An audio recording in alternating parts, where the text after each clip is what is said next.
আমরা ক্যান্ডি চলে এসেছি। সিগিরিয়া থেকে ক্যান্ডি চলে এসেছি এবং ২ টো দিন ক্যান্ডিতে থাকবো। ক্যান্ডিতে কি করলাম, কি দেখলাম সেটার উপরেই থাকছে আজকের এই ছোট ভ্লগটা।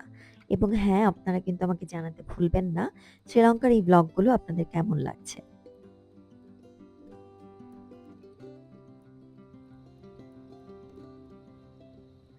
সিগিরিয়া রিসর্টে বারান্দায় বসে আমি চা খাচ্ছি এবং বাতাসের শন শব্দ শুনছি। এটা যে কি সুদিং একটা শব্দ, কি যে আরাম।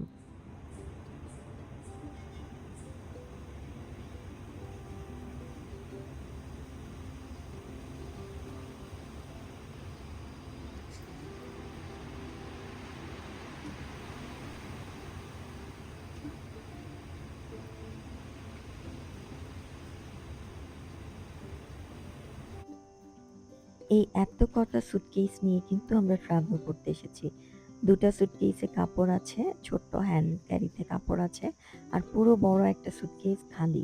সেটা হচ্ছে আমার শপিং এর জন্য। যদি কিছু কিনে ফেলি এবং প্রতিবারই আমি কিছু না কিছু কিনে ফেলি এবং সুটকেস ভর্তি করে নিয়ে আসি। এইবারও আমার সুটকেস ভর্তি হয়ে গেছে। এক্সট্রা আরো ২ টো ব্যাগ হয়েছে, সেগুলো কি করে প্লেনে নিয়ে আসবো, আমার এখন পর্যন্ত কোনো আইডিয়া নেই। আমরা যে গাড়িতে করে ঘোরাফেরা করছিলাম সেই গাড়ি নিয়েই আমরা বেরিয়ে গেলাম এবং রাস্তাতে যেতে দেখলাম কোকোনাট আইসক্রিম। আমার ধারণা ছিল ব্যাংককের মতো শ্রীলঙ্কাতে প্রচুর কোকোনাট আইসক্রিম পাওয়া যাবে, সেটা হলো না। এখানে কোকোনাট আইসক্রিমের নামে আমরা একটা ধোঁকা খেলাম। কোকোনাট পাউডার দিয়ে বানানো এই কোকোনাট আইসক্রিম, এটা কোনোভাবেই ব্যাংককের সেই কোকোনাট আইসক্রিমের সাথে কোনো মিল নেই টেস্টের। যাই হোক, তারপর আইসক্রিমটা খেতে মজা। বেশ ঝকঝকে রোদ, আকাশে খুব সুন্দর মেঘ দেখা যায় শ্রীলঙ্কাতে। যদি বৃষ্টি না হয় তাহলে সবগুলো জায়গাতেই আপনি খুব সুন্দর মেঘ দেখতে পাবেন।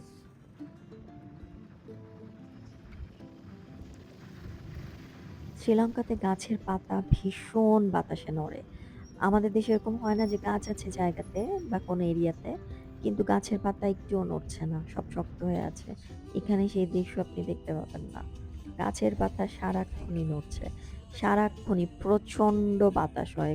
কোনো রিসর্টে তো যে এরকম মনে হচ্ছে যে বাতাসে সব উড়িয়ে নিয়ে যাবে, এত বাতাস হয়।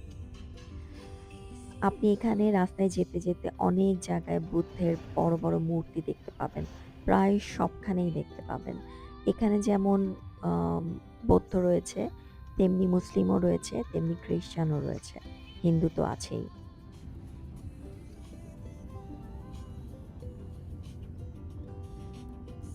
এবং এখানে ঘামটা না অনেক বেশি হয় না। গরমে ঘাম হয় কিন্তু কেমন জানি অস্থিরতা লাগে না। আমরা যেতে একটা আয়ুর্বেদিক ফার্মে চলে গেলাম। রাস্তা দিয়ে যাচ্ছিলাম। তারপর আমাদের ড্রাইভার গাড়ি নিয়ে আসলো এই আয়ুর্বেদিক ফার্মে। এখানে অনেকগুলো গাছ সম্পর্কে আমাদেরকে অনেক ধরনের আইডিয়া দিবে। কোন আয়ুর্বেদিক পাতা দিয়ে, শিকড় দিয়ে, ফল দিয়ে, ফুল দিয়ে কি হয় সেগুলোর উপরে।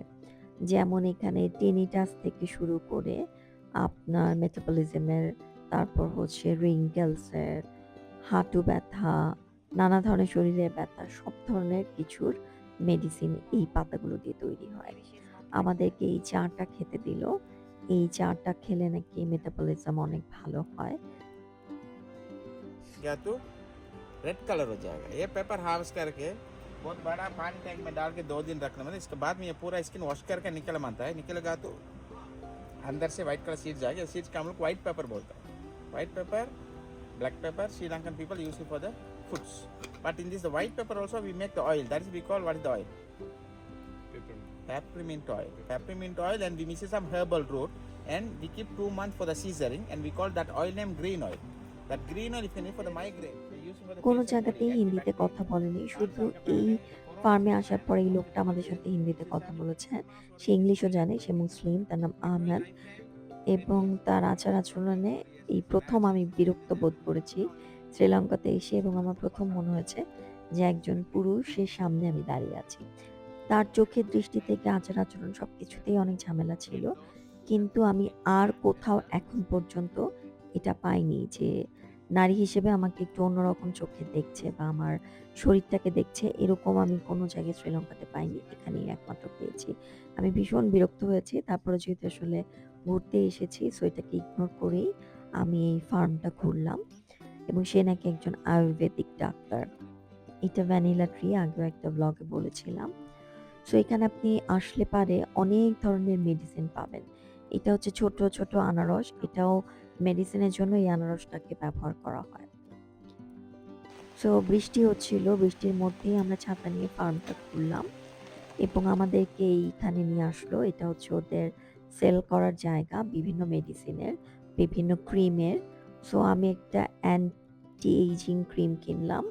কিছু আম পারফিউম অয়েল কিনলাম এবং এগুলো বেশ দাম, কিন্তু এমন না যে খুব কম দাম, ভালোই দাম। এরপর যেতে, যেতে একটা জায়গায় দেখি কাঁঠালের দোকান। এখানে সব জায়গায় সার বেঁধে কাঁঠাল বিক্রি করে। ব্যাপারটা আমার কাছে ইন্টারেস্টিং লেগেছে। কারণ কাঁঠাল তো আমাদের জাতীয় ফল। সো এই আইডিয়াটাও কিন্তু আমরা নিতে পারি কাঁঠালের সময়। এরপর আমার ছেলের অনেক খিদে লেগেছিল। আমরা পথের মাঝখানেই একটা KFC তে থামলাম। এই KFC খাবারটা ভীষণ মজা ছিল। এরপর আবার পথ চলা শুরু। এখন থেকে এরকমই আমাদের হবে। আমরা ১ দিন ২ দিন একটা রিসোর্টে থাকবো বা কোথাও ১ দিন থাকবো। তারপর আবার গাড়ি নিয়ে মুভ। তো বেশিরভাগ সময় গাড়ির মধ্যেই আমাদের থাকা হবে। ক্যান্ডিতে যাবার পথে এই মন্দিরটা পাবেন। অবশ্যই এই টেম্পলটা দেখে নিবেন। এটা সরস্বতী মন্দির। সো গাড়ি থামাতে বললেই এখানে গাড়ি থামাবে। চাইলে আপনি মন্দিরটা ঘুরে দেখে যেতে পারেন। আমরা কিছুক্ষণ ঘুরে দেখলাম, দেখে আবার রওনা দিলাম।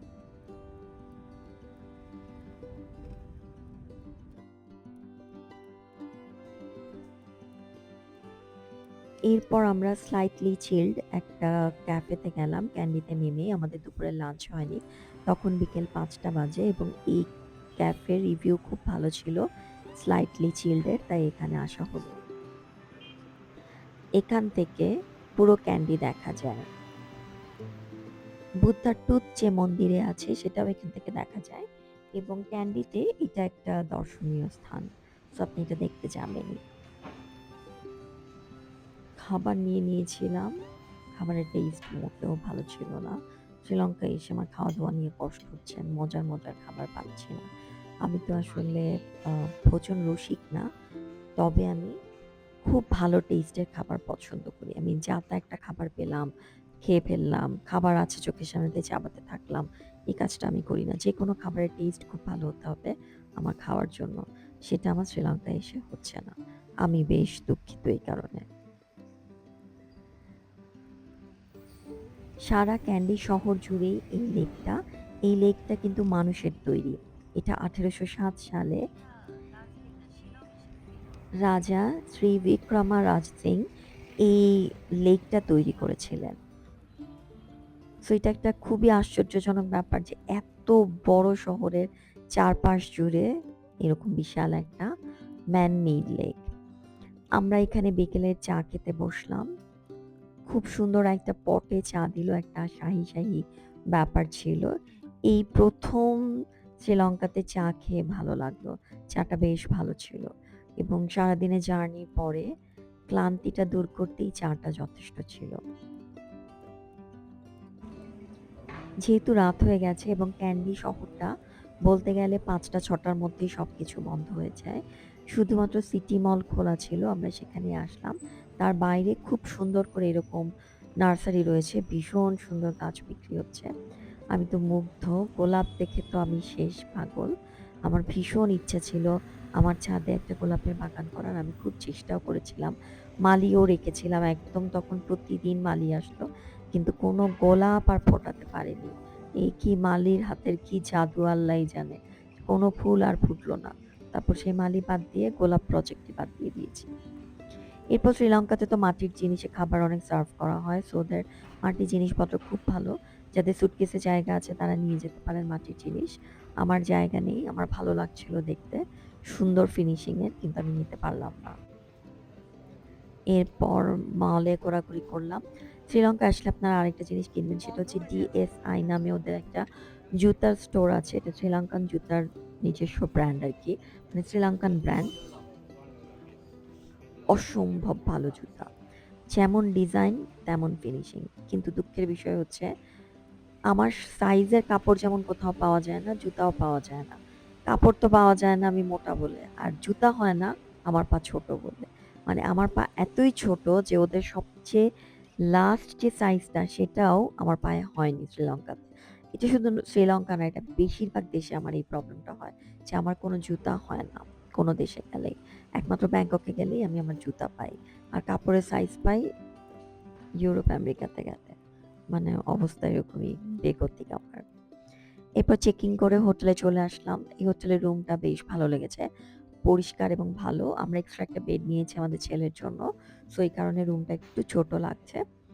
এখান থেকে ভালো করে তো দেখা যাচ্ছে না, কিন্তু আমি দেখতে পাচ্ছি পুরো ক্যান্ডি শহরটা মোটামুটি দেখা যায়। রাতে আমরা পুলে চলে গেলাম এবং এখানে পুলটা হচ্ছে গরম পানির পুল। সো ক্যান্ডি কিন্তু বেশ ঠান্ডা। ক্যান্ডি অনেক ঠান্ডা লাগবে, কিন্তু এই পুলটাতে খুব আরাম পাবেন আবার রাতে বেলায় নামলে পারে। একদম ওয়ার্ম পানি, খুব ভাল লাগে। তবে 8:30 পর্যন্তই পুল ওপেন ছিল। এই করেই ১ম দিন ক্যান্ডিতে আমাদের দিনটা কাটলো।